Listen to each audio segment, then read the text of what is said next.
Hi friends, வணக்கம். Welcome to our channel அனுபவம் புதுமை. பொதுவாகவே நம்ம எல்லாரும் நிறைய பேர் பார்த்தீங்கன்னா, நாங்கள் நிறைய மாறி இருக்கிறோம் அப்படின்னு வழக்கத்தில் சொல்கிறது உண்டுங்க. அதாவது நான் சொல்கிற மாற்றங்கள்ங்கிறது நம்ம ஒரு புது வருட பிறப்பு வந்தாக்கா ரெசல்யூஷன் ஒன்று எடுப்போம் இல்லைங்களா? அந்த மாதிரி புது வருட பிறப்போ இல்லை நம்ம வேறு யாராவது உடம்பு சரியில்லாமல் ரொம்ப உடம்பு சரியில்லாமல் இருப்பாங்க இல்லைங்களா? அவங்கள பார்த்துட்டு வந்த பிறகோ இல்லை யாராவது இறப்புக்கு போயிட்டு வந்தாலோ நம்ம மனசில் எழக்கூடியது என்ன? ஐயோ, அவங்கெல்லாம் அப்படி வாழ்ந்தவங்க, அந்த மாதிரிலாம் இருந்தாங்க, அந்த மாதிரி என்னத்தை வாரிட்டு போயிட்டாங்க, என்னத்தை எடுத்துகிட்டு போயிட்டாங்க, அவ்வளோலாம் சிக்கனம் பண்ணி யாருக்குமே எதுவுமே கொடுக்காம சேர்த்து வச்சுருந்தாங்களே, இப்போ போகும்போது என்ன எடுத்துகிட்டு போயிட்டாங்க, அந்த மாதிரியெல்லாம் நம்ம நினச்சி நமக்குள்ள ஒரு மாற்றங்கள் நம்ம ஏற்படுத்திப்போம். அதாவது புது வருட பிறப்பாக இருந்தாலும் சரி, இன்னையிலேருந்து நம்ம இப்படி நல்லபடியாக நடந்துக்கணும், எல்லாருக்கிட்டையும் நல்வழியில் போகலாம், நம்மளால் முடிஞ்ச அளவுக்கு நம்ம மற்றவங்களுக்கு உதவியாக இருப்போம், அந்த மாதிரிலாம் நம்ம ஒரு ரெசல்யூஷன் எடுத்துப்போம் இல்லைங்களா? அதே மாதிரி தான் நான் சொன்ன மற்ற இடத்துக்குலாம் நம்ம போயிட்டு வந்தாலும் நமக்குள்ள ஒரு மாற்றங்கள் ஏற்படும். ஐயோ, இருக்கிற வரைக்கும் நம்ம எல்லாருக்கும் நல்லவங்களா இருந்துட்டு போகலாம், நம்மக்கிட்ட இருக்கிறத மற்றவங்களுக்கு தானம் பண்ணிட்டு போகலாம், இல்லாதவங்களுக்கு கொடுத்துட்டு போகலாம், அந்த மாதிரிலாம் நம்ம மனசுக்குள்ள ஒரு மாற்றங்கள் ஏற்படும். அந்த மாற்றங்கள் தற்செயலான மாற்றங்கள். அதெல்லாம் கொஞ்ச நாளைக்கு தான் நம்ம அப்படி இருப்போம். கொஞ்ச நாளுங்கிறது அது ஒரு வாரமா இருக்கலாம், ஒரு மாசமா இருக்கலாம். அவங்களோட நினைவுகள் நம்ம விட்டு போற வரைக்கும் தான் அந்த மாற்றங்கள்லாம் நமக்குள்ள இப்படி இருக்கணும், அப்படி இருக்கணும்னு நல்லதுக்காக நம்ம மாற்றங்களை ஏற்படுத்திப்போம். ஆனா அதை நம்ம கடைசி வரைக்கும் தொடர்ந்து செய்யறோமாங்கிறது ஒரு பெரிய கேள்விக்குறி இல்லைங்களா? இப்ப அதை பத்தி தான் நம்ம கொஞ்சம் பார்க்கலாம். இந்த மாற்றங்கள், அதாவது அது ஆன்மீக மாற்றமாகவும் இருக்கலாம், தான தர்மங்கள் செய்கிற மாற்றமாகவும் இருக்கலாம், மற்றவங்களுக்கு நல்லதே எண்ணணும், நல்லதே செய்யணும் அப்படின்ற ஒரு மாற்றமாகவும் இருக்கலாம். இந்த மாற்றங்கள் அந்த தற்செயலான மாற்றங்கள், அந்த நிகழ்வுக்கு போயிட்டு வரும்போது அப்பப்போ ஏற்படுகின்ற ஒரு சில மாற்றங்கள். அந்த மாற்றங்கள் தொடர்ந்து நிலைப்பதில்லை யாருக்குமே. இது என்னையும் சேர்த்து தாங்க சொல்கிறேன். எந்த அனுபவத்தையும் நான் உங்ககிட்ட ஷேர் பண்ணும்போது இது எனக்கும் அப்ளிகபிள். இந்த மாதிரி சில மாற்றங்கள் நமக்குள்ள உருவாகிறது இயற்கை தான். ஆனா ஒரு மிகச்சிலர் தான் அந்த மாற்றத்தை அடிப்படையா வச்சுக்கிட்டு கடைசி வரைக்கும் தன் வாழ்நாள்ல தொடர்ந்துட்டே வராங்க. ஒரு சிலர் ஃபாலோ பண்ணி பார்ப்பாங்க, அதுக்கப்புறம் பழையபடிக்கே வந்துருவாங்க, பழைய நிலைமைக்கு திரும்பிடுவாங்க. மாற்றங்கள் என்பது நல்லதுக்கு இருக்கணும் இல்லைங்களா? ஒரு எக்ஸாம்பிள் சொல்றேன் பாருங்க. கர்ணன், பாரி வள்ளல், கர்ணன் அப்படிலாம் சொல்றோம் இல்லைங்களா? அவங்கெல்லாம் வள்ளல்கள். ஏதோ ஒரு காலகட்டத்தில் வாழ்ந்தவங்க, எத்தனையோ ஆண்டுகளுக்கு முன் வாழ்ந்தவங்க. ஆனா அவங்க இன்னைக்கு வரைக்குமே போற்றப்படுறாங்க. ஏனுங்க, உங்களுக்கே தெரியும். பாரி அவர் ஒரு தேர்ல வந்துட்டு இருக்கும்போது ஒரு முல்லை கொடி கீழே படர்ந்து இருந்துதான். அதை பார்த்த உடனே அவருக்கு ரொம்ப வருத்தம் ஆயிடுச்சான். ஐயோ, நல்ல பூவோட மொட்டோட இருக்கிற அந்த முல்லை கொடி கீழே படர்ந்து இருக்குது அப்படின்னு சொல்லிட்டு அதை படர விடுறதுக்கு தன்னுடைய தேரையே கொடுத்துட்டு நடந்து வந்தாருங்க. அது அவருள்ள எழுந்த மாற்றம். அதுவும் ஒரு தாவரம், ஒரு செடி, கொடி. அந்த கொடிக்காகவே அவர் தன்னுடைய தேரையே கொடுத்துட்டு வந்தார் இல்லைங்களா? அந்த கொடிக்காகவே இரக்கம் காட்டினவர் மக்களுக்காக இரக்கம் காட்டியிருக்க மாட்டாரா என்ன? இல்லைங்களா? அதே போல கர்ணனை எடுத்துக்கோங்க. கர்ணன் அள்ளி அள்ளி கொடுத்து சிவந்த கை சொல்லுவாங்க கர்ணனை இல்லைங்களா? கொடையில இவங்கெல்லாம் ரொம்ப பேர் போனவங்க. அந்த மாதிரி தனக்கு இல்லைன்னா கூட மற்றவங்களுக்கு கொடுக்கணும்ன்றாங்க, சொல்றாங்க பாருங்க, அவங்க தான் வள்ளல்கள். அவங்கெல்லாம் பெரிய பணக்காரா இருக்கணும்ன்ற அவசியம் கிடையாது. பெரிய பணக்காரா இருந்துதான் வள்ளலா இருக்கணும்ன்ற அவசியம் கிடையாதுங்க. தனக்கு இல்லைனாலும் மற்றவங்களுக்கு கொடுத்து உதவணும்ன்ற மனப்பான்மை யாருக்கெல்லாம் இருக்கோ அவங்கெல்லாம் வள்ளல்கள் தான். இப்ப கர்ணனை எடுத்துக்கோங்க. தாம் பிறக்கும் போதே கவச குண்டலத்தோட பிறந்தாருங்க. அதை இந்திரன் தானமா கேட்கும் போது ரத்தமும் சதையுமா ஒட்டி இருந்த அந்த கவசத்தையும் குண்டலத்தையும் அறுத்து இந்திரனுக்கு கொடுத்தாரு. பாருங்க, தானம் கொடுக்கறதுலயும் தன் உயிரை கூட பணயம் வச்சு அவர் தானம் கொடுத்துருக்காரு. அவர் நிறைய அள்ளி கொடுத்து நிறைய புண்ணியம் செய்தவர் கர்ணன். அதனால இறக்கும் தருவாயில கூட கர்ணன் பாருங்க, போர்க்காலத்துல கிருஷ்ண பரமாத்மா ஒரு அந்தனர் வேடத்துல யாசகம் கேட்கிறாரு, தானம் கேட்கிறாரு. அதாவது போர்க்காலத்துல அவர்கிட்ட என்னங்க இருக்க முடியும்? எல்லாமே கொடுத்து இழந்தவர் அவர் கேட்கிறாரு. கிருஷ்ண பரமாத்மா கேட்கிறாரு, இத்தனை நாளைக்கு நீ சேர்த்து வச்சிருந்த புண்ணியமெல்லாம் எனக்கு தானமா நீ கொடுக்கணும் அப்படின்னு கேட்கிறாரு. அதையும் கர்ணன் ரொம்ப சிரிச்சுட்டே அந்த தன்னுடைய புண்ணியம் அனைத்தையும் அவர் தார வார்த்து கொடுக்குறாரு கிருஷ்ண பரமாத்மாக்கு இல்லைங்களா? இதெல்லாம் நம்ம பார்த்துருக்குறோம். இதெல்லாம் உண்மையா நடந்த சரித்திர கதை தான். இதெல்லாம் நம்ம சினிமாவில் பார்த்துருப்போம், கேட்டிருப்போம், கதைகளில் கேட்டிருப்போம் இல்லைங்களா? ஸோ இந்த உதாரணங்கள்ல நான் ஏன் சொல்ல வரேன்னா, தானங்கிறது பெரிய பணக்காரங்க தான் தானம் பண்ணணுன்ற அவசியம் இல்லங்க. தன்கிட்ட என்ன இருக்கோ அதை கூட நம்ம மத்தவங்களுக்கு நமக்கு இல்லைனாலும் மத்தவங்களுக்கு யாருக்கு ரொம்ப தேவைன்னு படுதோ அவங்களுக்கு குடுக்குறது தாங்க தானம். இந்த உதாரணத்துக்கு ஒரு சின்ன விளக்கம் தான் நான் சொன்னேன்.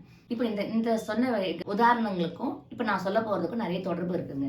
ஒரு குரு கிட்ட ஒரு சிலர் வந்து, சுவாமி நாங்க எல்லாரும் தீர்த்த யாத்திரை போப்போறோம். காசியிலருந்து ராமேஸ்வரம் வரைக்கும் தீர்த்த யாத்திரை போக போறோம். எல்லா தீர்த்த ஸ்தலங்கள்ல இருக்கிற ஆறுகள் எல்லாம் நாங்க நீராட போறோம். நம்ம பாவங்கள் எல்லாம் நம்ம கழிக்கலாம் வாங்க அப்படின்னு குரு கிட்ட வந்து கேட்குறாங்க. அதாவது தீர்த்த யாத்திரை போறவங்க எல்லாம் குரு கிட்ட வந்து கேட்குறாங்க, நீங்களும் எங்களோட வாங்க அப்படின்னு சொல்லிட்டு. அதுக்கு அந்த குரு சொல்றாங்களாம், என்னால் தீர்த்த யாத்திரைலாம் வரக்கூடிய அளவுக்கு என்கிட்ட வசதி கிடையாது, என்னாலும் வரவும் முடியாது. ஆனால் என்னுடைய சார்பாக நான் ஒரு பொருளை கொடுக்குறேன். அந்த பொருளை நீங்கள் எந்த தீர்த்த யாத்திரை போனாலும் அதை எடுத்துகிட்டு போயிட்டு எங்கெல்லாம் புனிதமான ஆறில் நீங்கள் குளிக்கணும்னு நினைக்கிறீங்களோ அங்கெல்லாம் நான் கொடுக்குற பொருளையும் நீங்கள் அந்த அந்த நீர் புனித நீரில் முங்கி எடுத்துட்டு வந்து திருப்பி என்கிட்ட சேர்த்துருங்க அப்படின்னு சொல்கிறாருங்களாம்.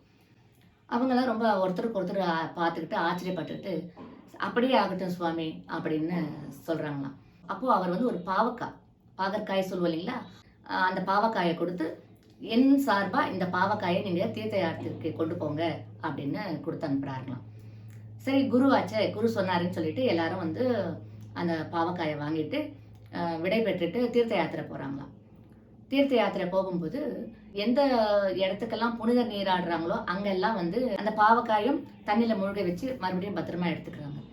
இந்த மாதிரி காசிலிருந்து ராமேஸ்வரம் வரைக்கும் எந்தெந்த புனித ஸ்தலங்களுக்கெல்லாம் போய் எங்கெங்கெல்லாம் புனித நீராடுறாங்களோ அங்கெல்லாம் அந்த பாவக்காயும் தன்னோட கூட அந்த பாவக்காயும் நீரில் முக்கி எடுத்துட்டு வந்து மறுபடியும் தீர்த்த யாத்திரை முடிந்த பிறகு அந்த குரு கிட்ட வந்து கொடுக்குறாங்களாம்.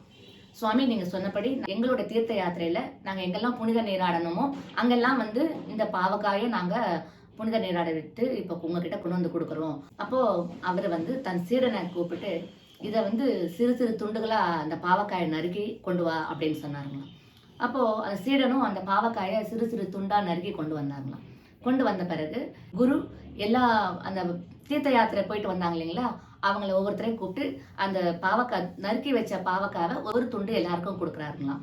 இதை கொடுத்து இதுதான் நீங்கள் தீர்த்த யாத்திரைக்கு போய் உங்கள் பாவங்கள் எல்லாம் ஒழித்து வந்திருக்கீங்க இல்லையா, அதுக்கு இது பிரசாதம் அப்படின்னு கொடுக்குறாருங்களாம். இதை வந்து நீங்கள் சாப்பிடணும் அப்படின்னு சொல்கிறாங்களாம்.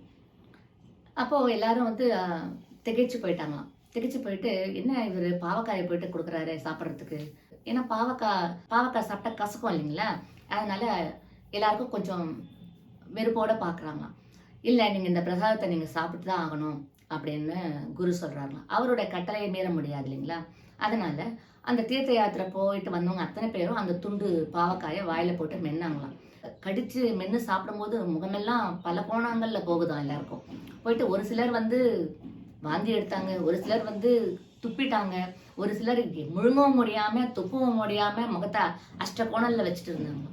இதெல்லாம் குருவும் சீடர்களும் பார்க்குறாங்க. இப்போ கொஞ்ச நேரம் கழிச்சு என்னாச்சு, உங்கள் பிரசாதமெல்லாம் நீங்கள் சாப்பிட்டு முடிச்சாச்சா அப்படின்னு இவர் கேட்குறாங்க. அதுக்கு அந்த தீர்த்த யாத்திரை போயிட்டு வந்தவங்க சொல்கிறாங்களாம், குருவே நீங்கள் கொடுத்த பாவக்காய் கசக்குது, அதை எப்படி நாங்கள் சாப்பிட முடியும், விரும்பி சாப்பிட முடியும், அதுவும் அதை நீங்கள் பிரசாதமாக வேற இல்லை கொடுத்துருக்கீங்க, அதை கீழே துப்பவும் முடியல சில பேர் வந்து முழுங்கவும் முடியல, சில பேர் துப்பியே வாந்தி எடுத்துட்டாங்க, இந்த மாதிரி கொடுத்துருக்கீங்களே பிரசாதத்தை அப்படின்னு கேட்குறாங்க. அப்போது குரு வந்து சிரிச்சாருங்களாம். இப்படி தான் நீங்கள் உங்களுடைய மனப்பக்குவமும் இப்படி தான் இருக்குது, இந்த பாவக்காய் போல தான் மனப்பக்குவம் இருக்குது அப்படின்னு சொன்னாராம். அதை கேட்ட உடனே தீர்த்த யாத்திரை போய் வந்தவங்க எல்லாம் ரொம்ப பெருமிதத்தோடு இருந்தாங்க இல்லைங்களா, நாங்கள் காசிலிருந்து ராமேஸ்வரம் வரைக்கும் புனித நீராடிட்டு வந்தோம் அப்படின்னு சொல்லி புனித ஸ்தலங்களுக்கு போனோம், புனித நீராடணும் அப்படின்னு அவங்களுக்குள்ளே ஒரு பெருமிதமாக வந்து எல்லார்கிட்ட பேசிட்டு இருந்தாங்க இல்லைங்களா. அவங்களுக்கு இந்த சம்பவம் நடந்த பிறகு, இந்த பாவக்காய் பிரசாதம் சாப்பிட்ட பிறகு குரு சொன்னதை கேட்டு ரொம்ப அதிர்ச்சி அடைஞ்சிட்டாங்களாம். குரு என்ன சொல்லியிருக்காரு பாருங்க, இப்படிதான் இந்த பாவக்காய் போலதான் உங்க மனமும் இன்னும் அப்படியே தான் இருக்கு. இந்த பாவக்காய் நான் கொடுக்கும்போது கசப்பாக தான் இருந்தது, இப்போ பல புனித நீராடிட்டு நீங்க வந்தா போல இந்த பாவக்காவும் புனித நீராடிட்டு வந்திருக்கு இல்லையா, அது இந்த பாவக்காய் உள்ள சில மாற்றங்கள் ஏற்பட்டிருக்கணுமா இல்லையா. நம்ம எதுக்கு புனித நீராடுறதுக்கு போறோம்? புனித ஸ்தலங்களுக்கு. நம்ம பாவங்கள் எல்லாம் நீக்கிட்டு, புண்ணியம் வாங்கிட்டு, புனிதனா மாறிட்டு வரணுன்றதுக்காக தானே நம்ம போறோம். அது மாதிரி தானே இந்த பாவக்காயும் அதனுடைய கசப்பு தன்மையெல்லாம் நீக்கிட்டு, புனிதமா ஒரு நாவுக்கு சுவையா தானே மாறி வந்திருக்கணும். ஏன் அந்த நான் கொடுத்த மாதிரியே அந்த பாவக்காய் திரும்பி வரும்போதும் அதே கசப்பு தன்மையோட இருக்கிறதே! இதுக்கு என்ன காரணம் இதுக்கு? அப்படின்னு கேட்குறாங்க. தீர்த்த யாத்திரை போய் வந்தவங்கலாம் பதிலே தெரியாம முழிச்சுட்டு இருக்காங்களாம். என்ன சொல்ல வராரு இவரு? அப்படின்னும்போது, ஐயா எங்களுக்கு விளங்கும்படியே சொல்லுங்க அப்படின்னு சில பேர் கேட்குறாங்க. அதுக்கு குரு சொல்றாரு, நீங்க தீர்த்த யாத்திரைக்கு போகும் முன்னாடி எப்படி போனீங்க?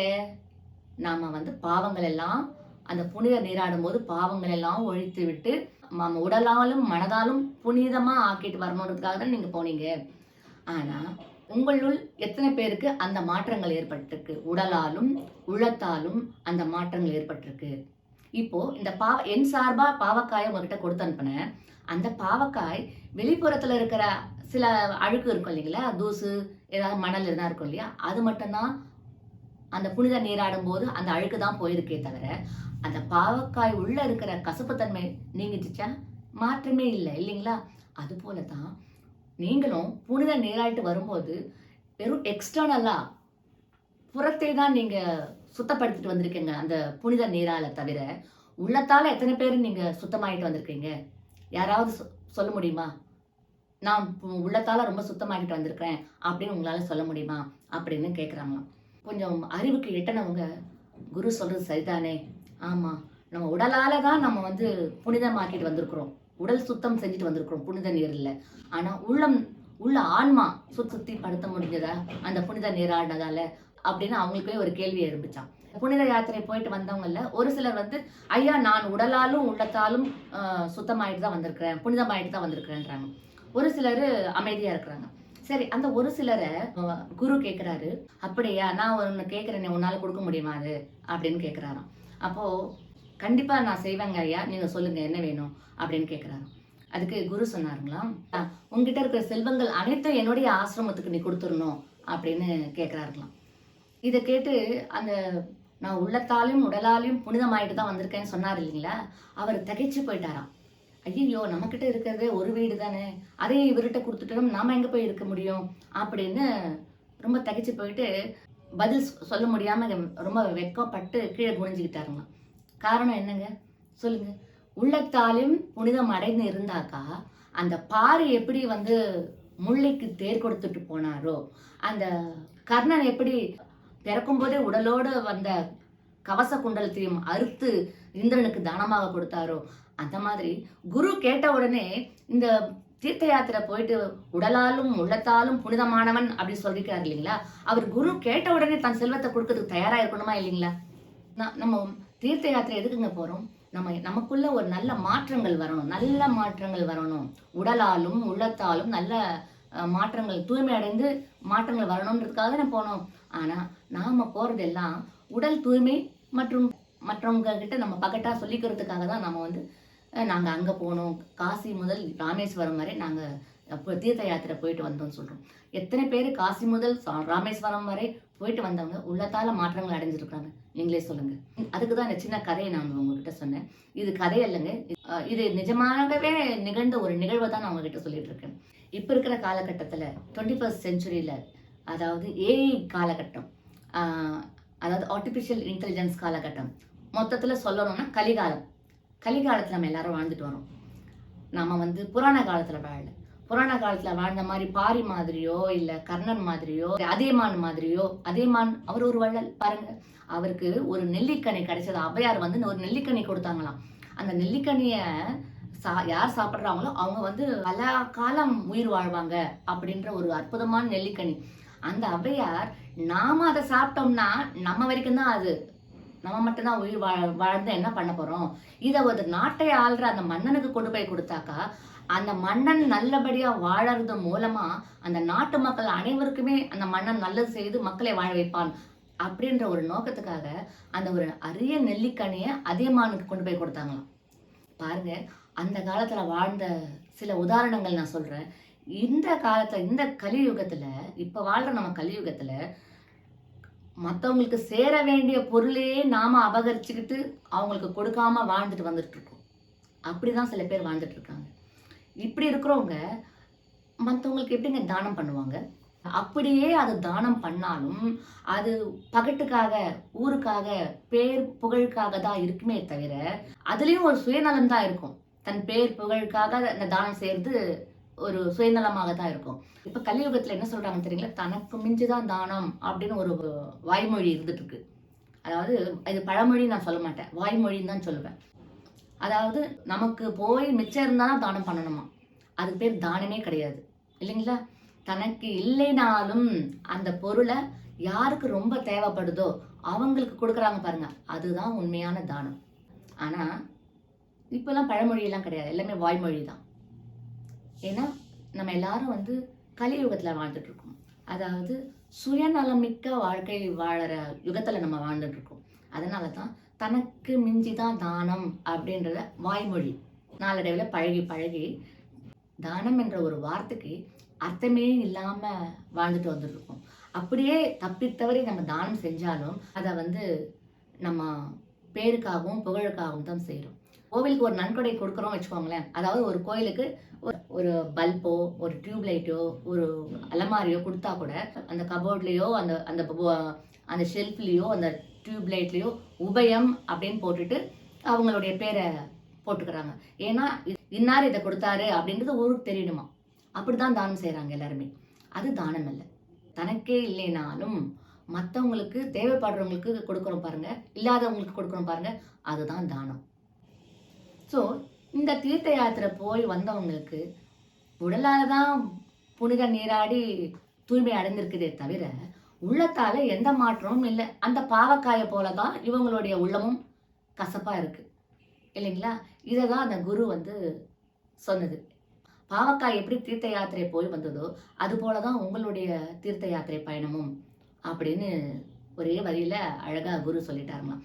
அதை கேட்டு அவங்க ரொம்ப வெட்கி தலை குனிஞ்சாங்களாம். இதுல இருந்து நம்ம என்ன தெரிஞ்சுக்கலாம் அப்படின்னா, கூடுமானவரை நம்மளால் முடிந்த உதவிகளை தேவையானவர்களுக்கு நாம் செய்து வருவோம். அது பேருக்காக அல்ல. வலது கை சேர்ந்து இடது கைக்கும் தெரியக்கூடாது அப்படின்னு சொல்லுவாங்க இல்லைங்களா? அந்த மாதிரி நாம வந்து நம்மளால முடிந்த சிறு சிறு உதவிகளை தேவையானவர்களுக்கு செய்து வரலாம். பெயருக்காக இல்லைங்க, புகழுக்காக இல்லைங்க, நம்ம மன சாந்திக்காக, நம்ம மன திருப்திக்காக நம்மளால முடிந்த உதவிகள். அது பொருளாக தான் இருக்கணும்னு அவசியம் இல்லை. நாம மற்றவங்களுக்கு ஆறுதல் கொடுக்குற வார்த்தைகளாகவும் இருக்கலாம்.